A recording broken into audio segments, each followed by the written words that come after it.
here, and I would like to congratulate our students, our graduates rather, and as a matter of fact, what a wonderful way to graduate. Guess who is the most proud today of the graduates? Mothers. Yes, exactly. I remember when I was growing up and my mother told me, listen, Abdel, I'll tell you something. The only person that you will truly would wish from the bottom of your heart to be better than you is going to be your child. And I didn't realize that until I started having children of my own. And that is true. Just think about it. I mean, brother, sister, spouses, the only person that you truly would wish from the bottom of your heart is going to be better than you is going to be your child. So mothers are the most proud today of our graduates. And I would like to congratulate them twice. Once for Mother's Day and once for having accomplished this task of raising up wonderful kids.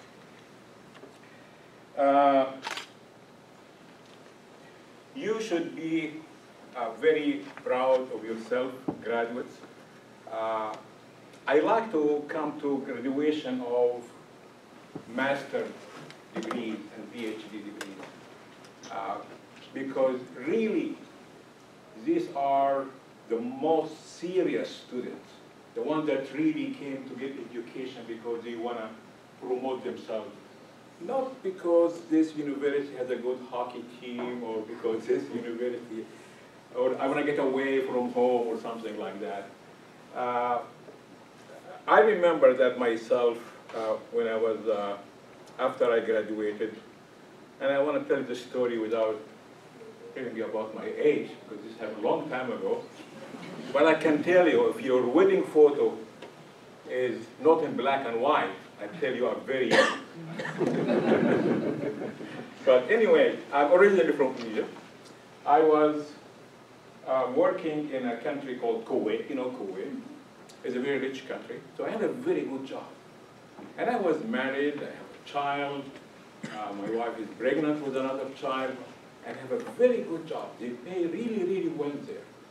But for some reason, I did not feel I'm very satisfied with what I'm doing. Yes, I'm making money, the job is easy, but I felt I'm lacking something. So I decided to come to the United States to pursue my master's degree and PhD degree. A friend of mine, who is also from Egypt, he's trying to make me not do this crazy thing. So he told me, Adam, how old are you? I'm about 34, 35 now, running 35. He said, how long is it going to take you to get this PhD? And I said, if I work really hard, it's going to be 5 to 6 years. And he told me, so you're going to be 40 years old? I said, yeah. He said, 40 years old, remember that. And it struck me the other way around. I told myself, in 5, 6 years from now, if I go there, I'll have a PhD. But in 5, 6 years from now, if I don't go there, I will not have the PhD. The clock is not going to stop. The clock is going to keep ticking. So basically, he convinced me with the other way around.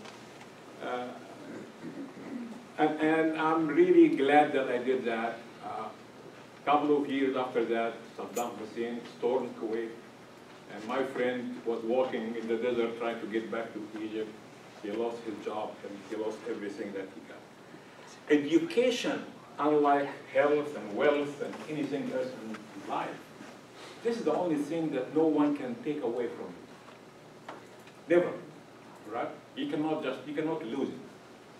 Well, unless your professor will come next week and they say, guess what?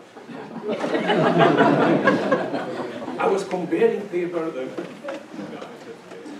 Really, education is something very important. And the more of education, you never have enough of education. Do you know that about 50 years ago, the ratio between people who get high school diploma and get a PhD degree, the ratio was about 1 to 5. For every high school graduate, only one would go to college and graduate from college. Do you know what is the ratio now? It is half of that. Okay, it is half of that. Why is that?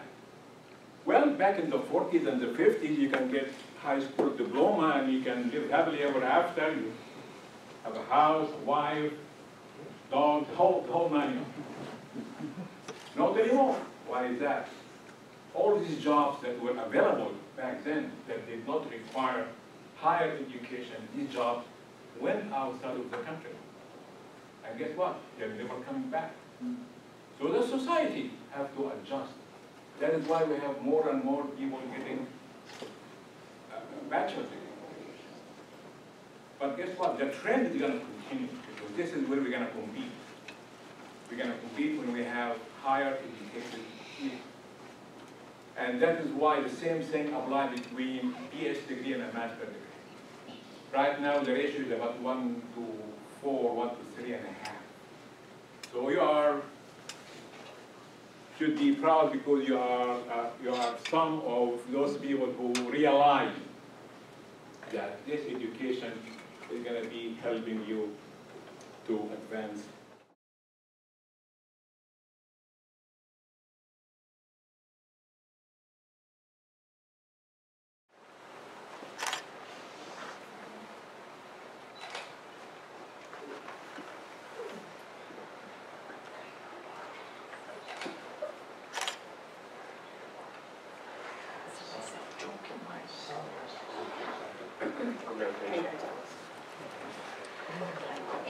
Andy did a project, and this is for the Applied Clinical Research Program, and his was, he's researched and is writing a paper on bilateral transverse fibular deficiency, clinical care treatment options, orthotic and prosthetic needs, and long-term outcomes. He's been working at Shriners on his project, and it's going to be targeted for publication in the near future.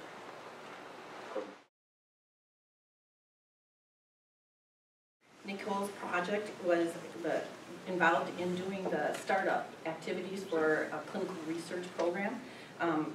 This involved informed consent, writing the monitoring plan and the training plan.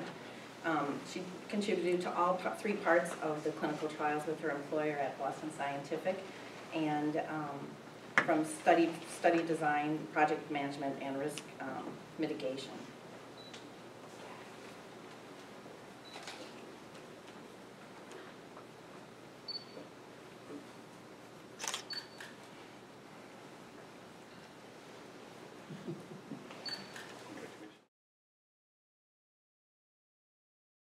For her clinical project, Lisa wrote an interim report that is being submitted to the FDA.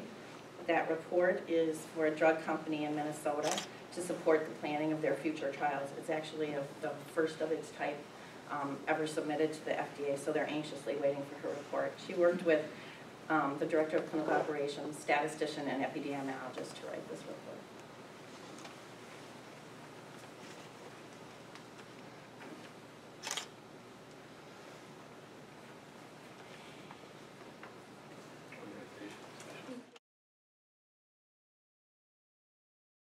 So this is Rick Kramer. Like all biology students, Rick worked with us for 2 years, kind of like as an apprenticeship. He worked on a project trying to express genes from pathogenic bacteria into E. coli and see if he could perform an experiment that would be benefit to industrial microbiology. And he worked with us as a TA and as a lab bench scientist as a student.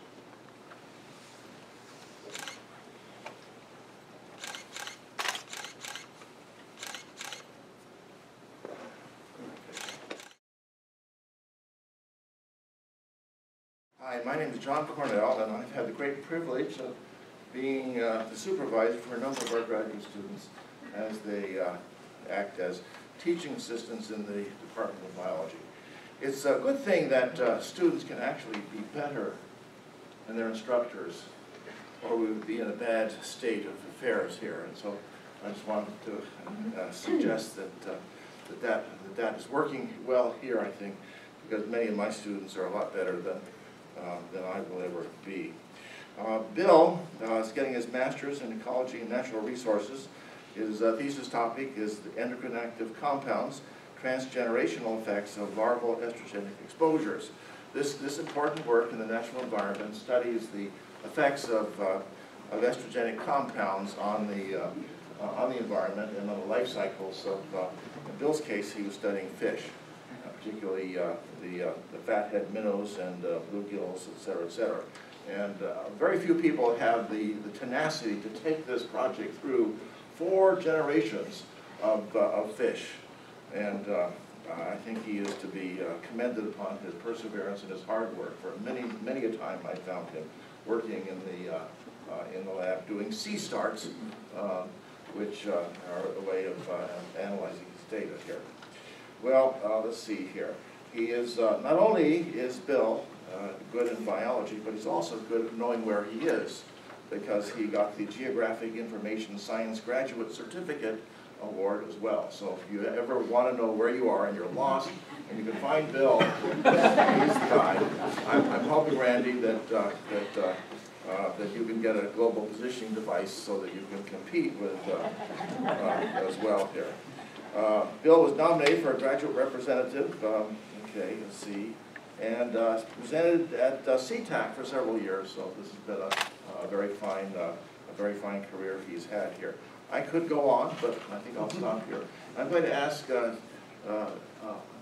Dean if you'll help me in placing this fine hood over. If you come behind here with me, grab half of it, and I'll take the other half. And together, we will put it over and try and knock his glasses off. Okay, I think we got it here. Let's do this little thing here, and I think we're all done. Your lyra pipe looks beautiful. Okay, very good. Congratulations. So I'm Marina Cetkovic, and I really have a privilege today to introduce Marin Olson. She's been my not only graduate student, she's been my undergraduate student, and one of my longest term research students, because she spent really all of her undergraduate years working actually in my immunology laboratory. And then even after she graduated at St. Cloud State, she came back for her graduate degree. So today I can tell you that she did really substantial research in immunology of type 1 diabetes, because she was studying effect of actually metabolite of DDT, you know, that substance that we sprayed mosquitoes for a while. And she found that really that metabolite of DDT can influence type 1 diabetes in NOD mouse model of that disease. So basically bringing awareness that those chemicals would not be a good idea maybe to reintroduce again for control of mosquitoes. So it's, Marin, that's really a wonderful day, and we came to the end. I'll be extremely sad because after so many years with Marin, you know, I have to go on, but that's life, I guess. You're not prepared, she is. Thank you. So let me, okay. Let me not choke you, let me just put you. Thank you. Well, hello. Well, I have the great pleasure of presenting to you Nancy Rolstad, who is getting her master's degree in science in cell and molecular biology. Nancy, fortunately for me, was another one of my fine teaching assistants, and did absolutely a sterling job, and every student wished they had had her rather than the people that they sometimes got, usually me. Anyway, this is what I mean when I'm talking about, you know, our students are often better than we are. I can't even pronounce the topic of her thesis title, Regulation of Transcriptional Coactivator PGC/1A by the E3 ubiquitin ligase, excuse me, EDD. Okay. It took me a week to practice that, so I could say that. Well, it turns out this is a very important pathway in all sorts of important organs like the brain, the liver, brown adipose tissue, things like that. Pay attention. Well, and the like here. I just want to say it's been a great pleasure working with Nancy as a graduate student, as a teaching assistant. And I know that your important work will carry you far into the future. Congratulations, Nancy. I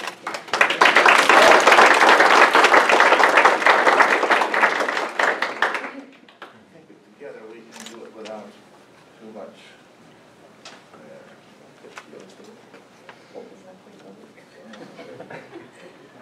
Very, you have to check the tail to see. Very good.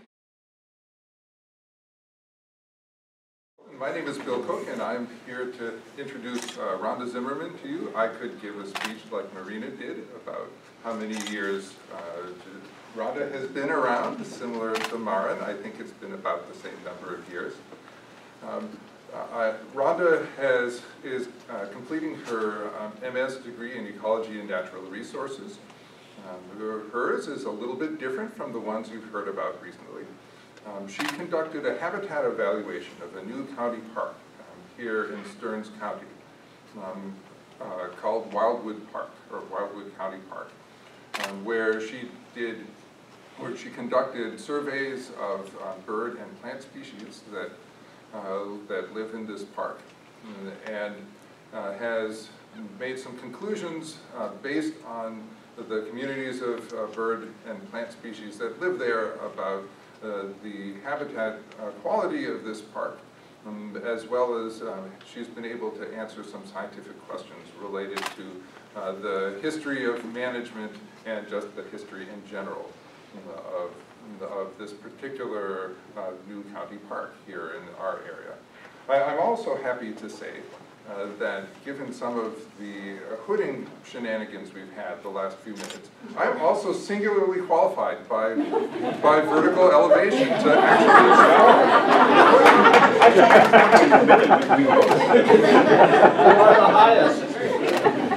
So, congratulations, Rhonda.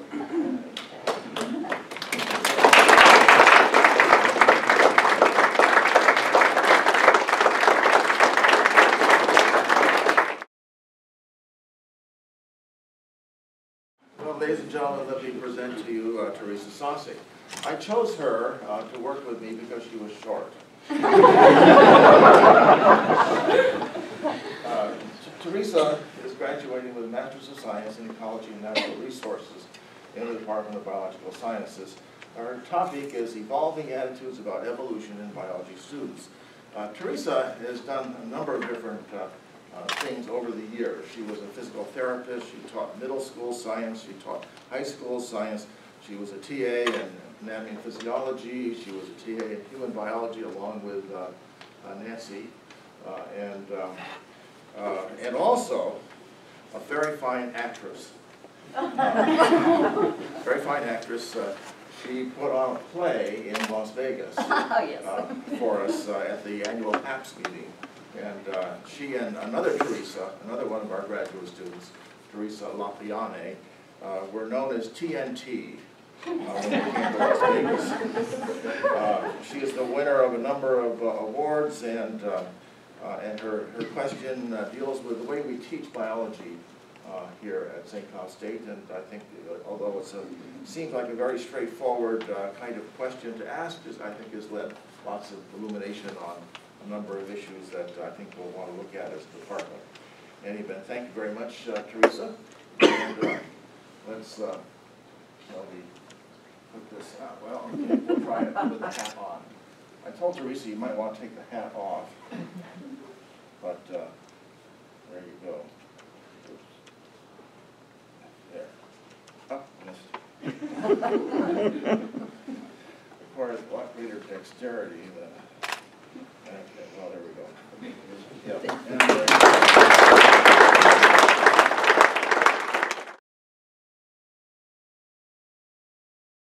Well, I'm Andrew Anda. I'm not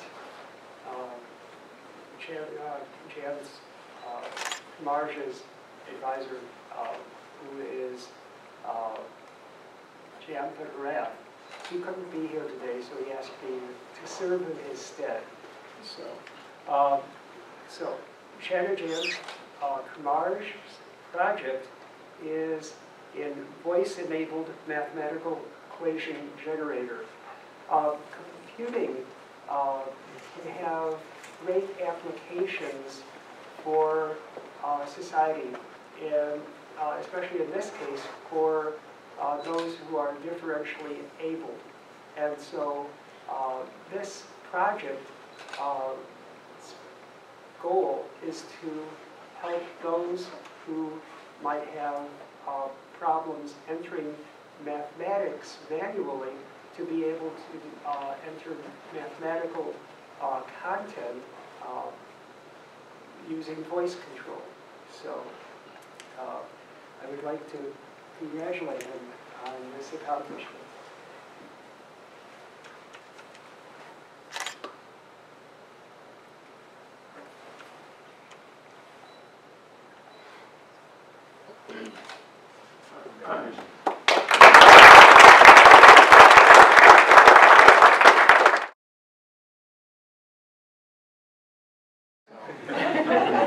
I'm still the same, campus still not here.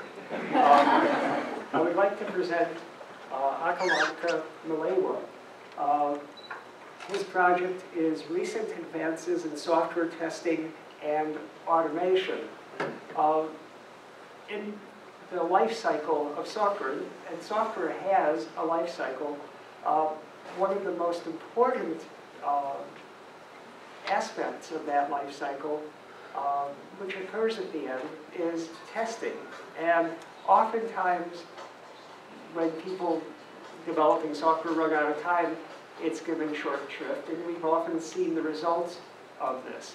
So Akalanka's project looked at the new developments in software testing and compared manual versus automatic methods and environments for software testing. So hopefully we can have better working software.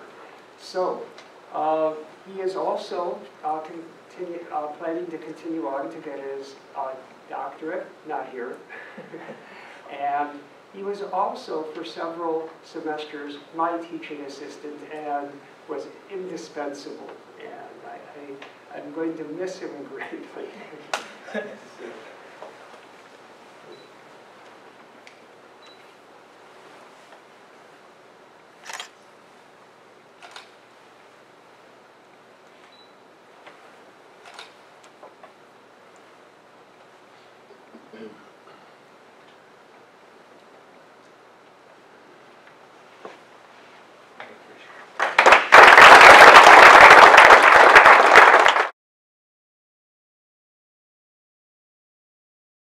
Conclude our voting for today, and we would like to give a collective round of applause for all the graduates.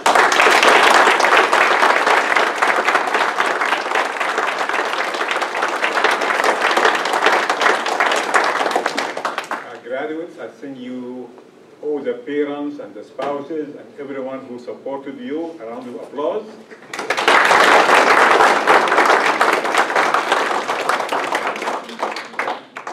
Last but not least, we would like to look at the faculty who helped you getting this education and give them a round of applause.